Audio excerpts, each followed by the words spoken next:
அப்போ வண்டிக்கு சொந்தக்காரன் இவன் கிடையாதா? எவ்வளவு டெக்னிக்கலாயா பயன்படுத்துறாங்க.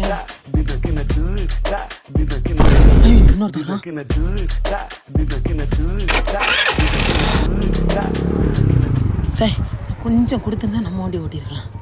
இங்க வண்டி கடை காணா வண்டியா? யோ, அப்போ அது அவனோட வண்டியும் கிடையாதா? யோ, இது என் வண்டியே கிடையாதுயா. நான் தூக்கிட்டு போலாம், தூக்கிட்டு போலாம்.